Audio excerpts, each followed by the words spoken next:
Good morning. Good morning. I think I'm live over here. This new Facebook thing has got me all. Okay. Hello. Good morning. It's Carrie here. Welcome to day one of the Healthy Hormones Jumpstart group. Today we're going to be talking all about stress. I'm really excited to share this information with you guys as I'm going through and learning a lot more about the processes in our body and how it can really throw off our hormones. It's very multifactorial, if you will, but I felt like it would be great to start off with stress because it is one of the things that throws our body off the most in a lot of different ways, but definitely in a hormonal way. So let me get my notes pulled up here and we'll get started. I would love for you to interact with me, comment below. I'm live on Facebook and Instagram. Hello, everyone. And I would love to answer questions as you have them if I can. If not, I will definitely go and look that information up because here's the thing. I don't know everything. I am learning a lot in this course and I'm going to learn even more. So honestly, it was a little bit hard to kind of condense everything I wanted to say in one video on stress because there is so much. But I want to kind of give you a good overview and just a good insight in how and what is really going on in your body and how that can affect hormones. So first off, if you guys don't know me, my name is Carrie Cootie. A little bit about me. I am a wife, a mom, a Christian. I'm a pharmacist, and I'm currently getting my certification to be an integrative health practitioner. And I also am a doTERRA wellness advocate as well. And so all of those things combined really make me passionate about helping people kind of look beneath the surface and see what's really going on in their health so they can get to the bottom of that and really feel better and be able to live life and enjoy life, let's say. Okay, so today and this week, we're going to be talking all about hormones and how you can help to balance those and the 4 different areas that you can look at to really jumpstart in the right direction, right? I mean, it's like this is a journey, but I want to kind of help you to understand so that you can really move forward in a new and different way. And I will be sharing lots of different things throughout this week. And again, I want your questions. I want your comments. So if you're watching live, let me know. Hey, Jessica. If you're watching the recording, type replay in below so I can know that you guys came back and watched the recording with me. Okay, so let's talk about stress. So I really cannot tell you how much I've learned and why and how stress affects our body in so many different ways. I think I kind of knew, but this course to me has really put together everything that I knew a little bit about. And it's really put it together and kind of is tying it in a nice little bow so that I can see how everything really goes on in the systems in our body and how they work together. But stress, I know that you guys have heard this, but stress really will kill you. I mean, it will end up, if you are under chronic stress for years and years and years, that is exactly how you end up with diseases and imbalances and then ultimately death if it goes on and is untreated. And I think that's a lot of the root cause of why we're such a sick country and nation and world now because we're under so much stress. But we're going to focus on hormones today. And I want to kind of help you to see that there is more ways that our body is under stress rather than just the work-life emotional stress that you might think of as stress. So there is that type of stress. There also is GI stress. So if you might have parasites, H. pylori, candida, things like that, imbalances in your gut. And there's also a third way that your body can be under stress, and that's if you have some type of long-term virus. So like Epstein-Barr, Lyme disease, herpes, things like that. So that's 3 different ways that your body can be under stress and it puts stress on your body. So I want to just kind of talk about for a minute what happens when our body is under constant stress.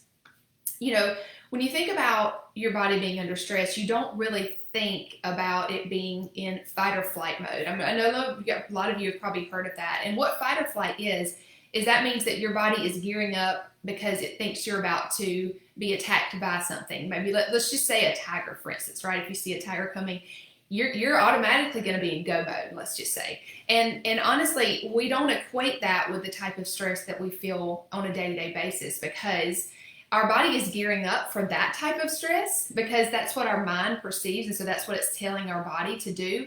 But yet a lot of the stress that we feel is behind a computer screen, or it's on our phone, or it's at work and we're sitting down, and we don't need all of these systems to be ready to go because we're not going, if that makes sense. And so that really messes up a lot, and when I'm talking about stress, and I do want to focus on, in this lesson, mostly work-life emotional type of stress, we don't really get it out. It's kind of just trapped in our body, and it's constant. I'm talking about constant stress. I know that we're all going to feel stressed at some points in our day, but if you have it more under control, you're going to feel stressed, then you're going to do something that kind of counteracts that. And I know that we can't live in a non-stressed world, but we kind of have to figure out how to deal with it for ourselves. And we're going to talk a little bit more about that, but I really want you to understand what goes on in your body when your body is under constant stress. And a lot of times I want to remind you, and I actually am going to post a little quiz later on today. If you're in the Facebook group, you'll see that. But sometimes we don't even know we're stressed because we're just so immune to it. And it's just our body is amazing. It's going to make up for all of that because it's good like that. It's trying to help us survive, right? So all of these things are going to happen and bypass a lot of the systems that we need to be in balance because we're under constant stress and our body is trying to help us survive, which obviously it's made to do, but yet that really does throw off a lot of our other systems. So let's kind of look into that a little bit. So when your body is geared toward fight or flight and you're under constant stress, there's a lot of things that happen and a lot of things that turn off in our body to really help us to be in go mode. If we're being chased by a tiger, our body's not going to be necessarily thinking about digesting food slowly and keeping our hormones balanced and all these things that we want, right? It's going to be like, okay, how can I survive this attack? And so it shuts down a lot of regular activities and puts all its energies toward keeping us sharp and keeping us ready to go and keeping us with enough energy to go and all of that. So let's talk about, what is really needed for that energy in our body when we are under constant stress and in fight or flight mode. We need energy in the form of glucose. And I want to talk to you a little bit about, a lot of us have heard about cortisol and how it's increased during stressful times. Well, I want to kind of talk to you about why that is and how, I know how we're going to get to hormones. Hold on, we're going to get there, I promise. Because your body is geared more toward making more cortisol because cortisol is actually a glucocorticosteroid.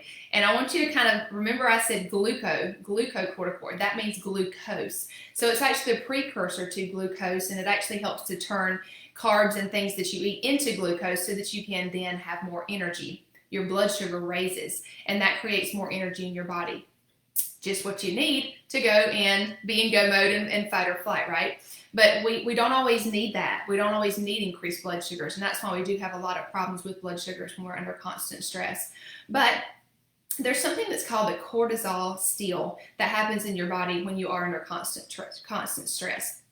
So I want to kind of go through really simply. This is kind of more of a complex thing, but I'm trying to really make it simplified so that you can understand what happens. And this is how it affects your hormones specifically. So there's a whole cascade of things that happens when your body looks to produce hormones, and cortisol is a hormone. So it's all kind of part of the same cascade type of thing that happens in your body. So it starts with vitamins, specifically B vitamins, and then it kind of goes into cholesterol. And so that's why you'll hear me talk about in the diet day, when I kind of focus on diet, is that healthy fats are super important when you think about balancing your hormones, because that's the precursors. You have the B vitamins, then you have the cholesterol, which is made from healthy fats. And so you have that kind of going on. And then it gets to preglandone, and that is kind of splits off. I don't want you to get confused by all these words, right? When you have preglandone, you go to either estradiol or you go to progesterone and then to cortisol. So there's two different pathways that it can take. But when your body's in fight or flight, again, it wants to make more cortisol. So it's going to bypass that whole little arm, let's say, that makes estradiol, and it's going to actually make less progesterone and go straight to cortisol. So that really simply is exactly the way that your body doesn't produce these hormones that it needs, because it's constantly trying to produce more cortisol to stay in this stressful state and make sure that you're ready to go fight the tiger, which you're really not fighting, right? So that's kind of how your body steals away from other processes to make more cortisol. So that in a nutshell tells you how your hormones can get off balance, just in a very simple way. So let's talk about progesterone for just a second. So, if you've studied anything about hormones or heard anything, a lot of times you'll hear that people have high levels of estrogen and not enough progesterone. And that is true in a lot of cases. So let's talk about how that actually happens. We already talked about one way that happened, and that's because your body is really stealing away from making progesterone because it wants to make more cortisol.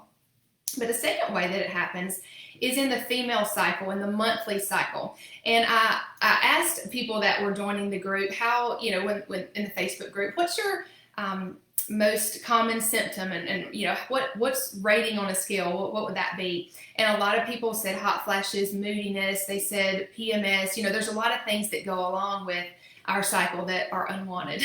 Or if you're in menopause or perimenopause, there's night sweats and there's hot flashes, those types of things. Well, let's go back to progesterone. Progesterone is produced in your cycle after you ovulate. That's what's known as like the feel-good hormone. And I can honestly tell, as I've kind of balanced my hormones a little bit more over the years, they're still not fully balanced, I would say, but I have noticed that after I can tell if I ovulate or not, and after I do, I can tell that I'm a little bit happier, right? Leading up to that, I might be a little bit more moody. So there's different things that I can tell in my cycle. But the progesterone is known as the feel-good hormone.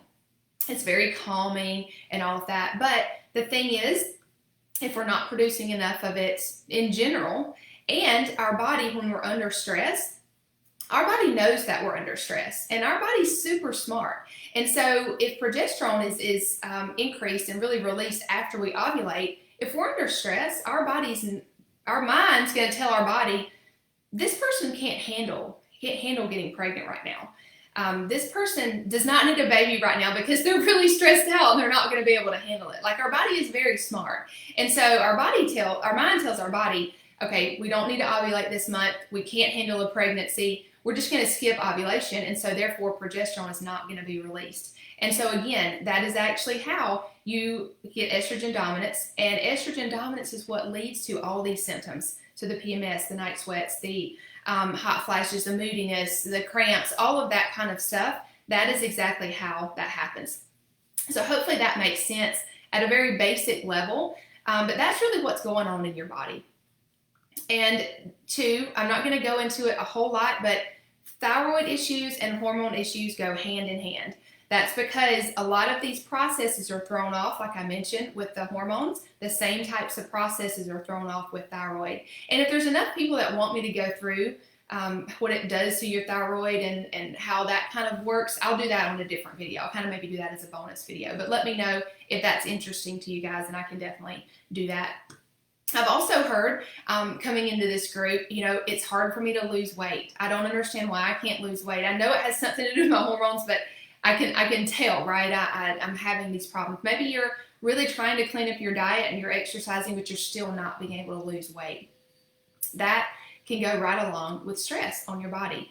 As I mentioned, cortisol, if it is high a lot, right, if you're under constant stress, it's going to be really hard for you to lose weight because remember what I said? It actually is a precursor to glucose, which is more energy in the body. But if your body doesn't burn that energy, it actually gets stored in a fat cell.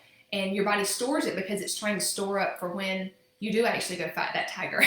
Because it's realizing that you're under stress and it's doing all these systems, but then it's also realizing you're not burning off this extra energy, and so it stores it so that whenever you do need it, it's there. And so that's exactly why it's really hard to lose weight when you're under constant stress.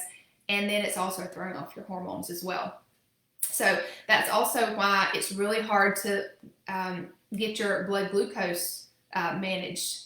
And you might feel sometimes that you go from not being hungry to being really hungry. Or that sometimes if your cortisol is too low, that's actually what happens if you're under constant stress for a long time. Your body realizes that, and your cortisol levels go really, really low. And that's what you might get the brain fog and the fatigue, and you can't really concentrate. That's because you have low cortisol levels, because your body's like, yeah, I'm kind of tired of doing all this, because you're not actually burning any energy. And so it actually is where you get really low cortisol.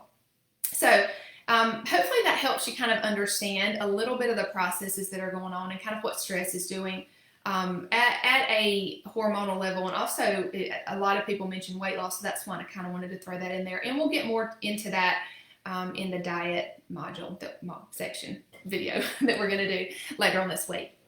So the next type of stress that I mentioned was GI stress.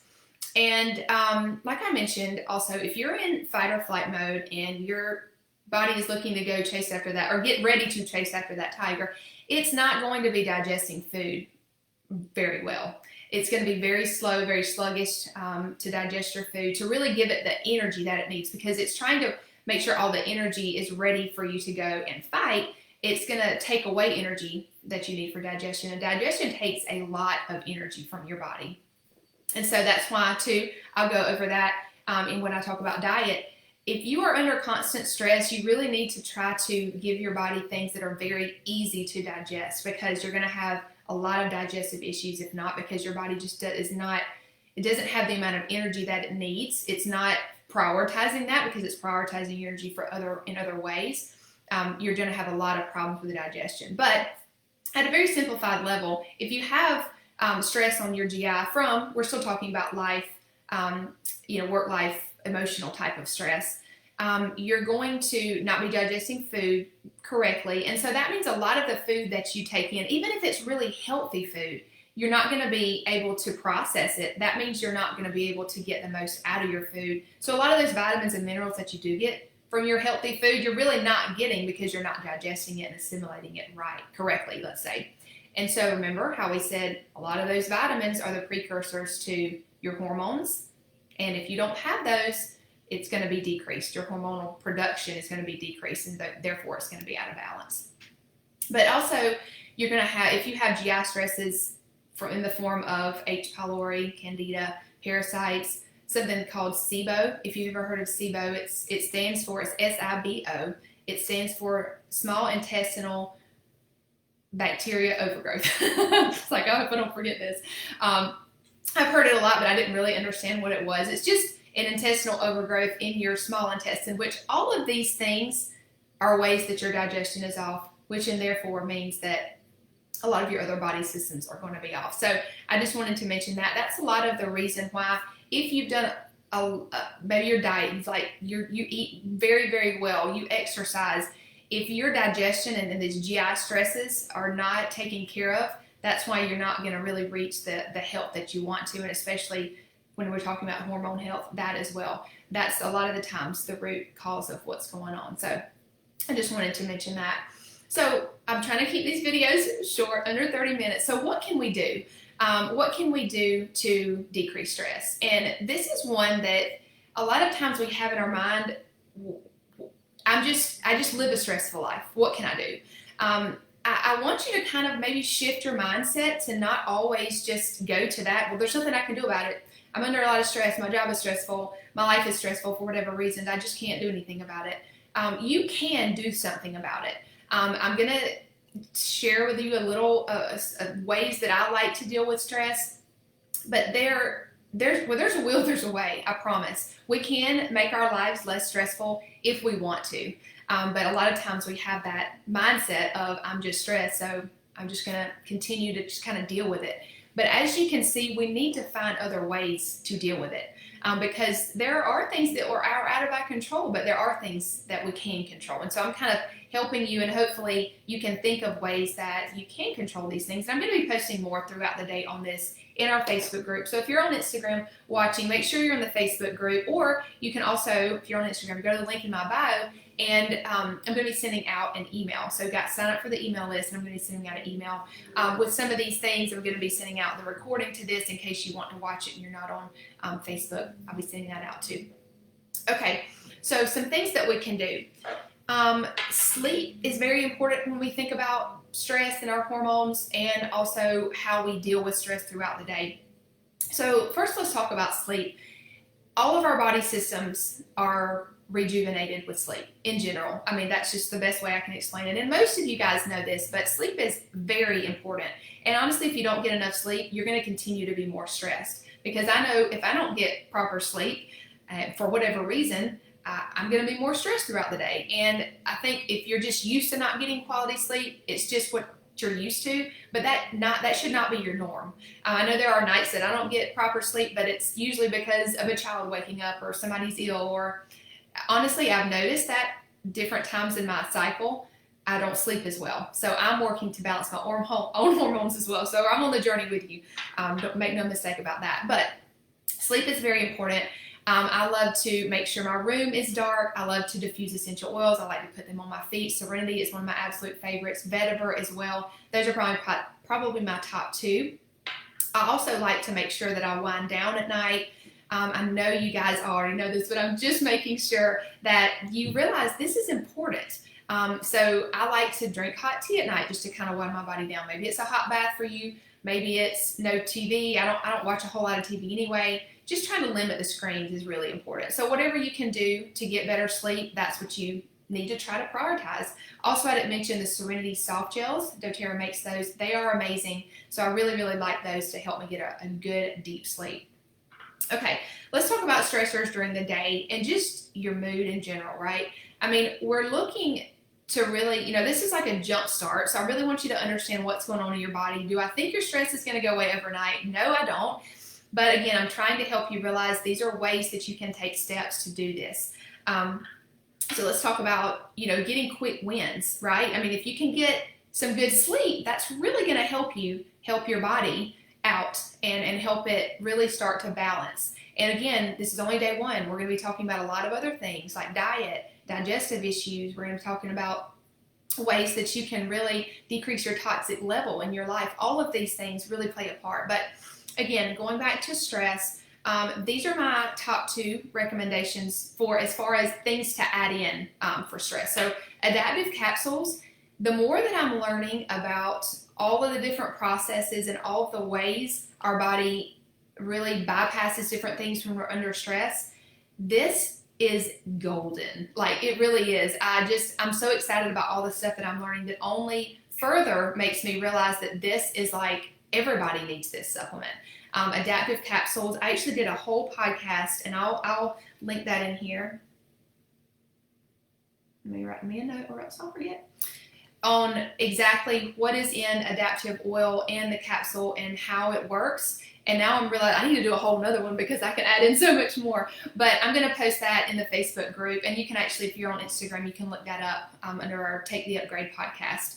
I can't remember what number it is, but it's my #1 tool for stress. So I'm going to post that in here. If you have not listened to that, it really goes into detail. But 1 or 2 of those a day really helps my stress a ton. Like, I just cannot tell you.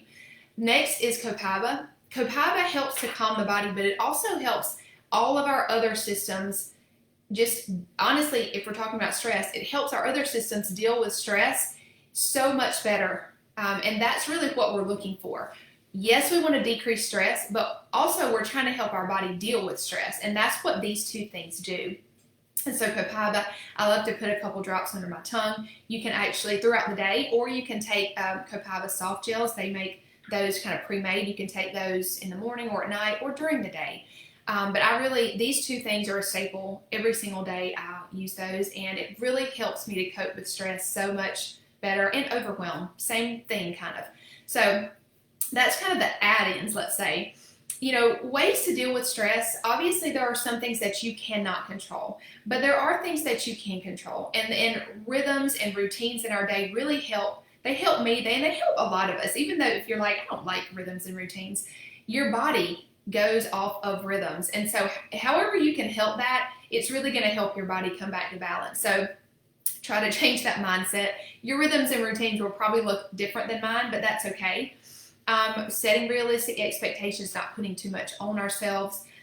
Just simply getting out in nature, going for a walk, playing with your kids outside. However you can get outside, that always makes me a little bit less stressed, and I can kind of stay in tunnel vision, let's say, and it really helps me to just go outside simply and just take a few deep breaths of fresh air. I'm going to walk. Whatever you can do to make yourself feel less stressed, that's what you need to do.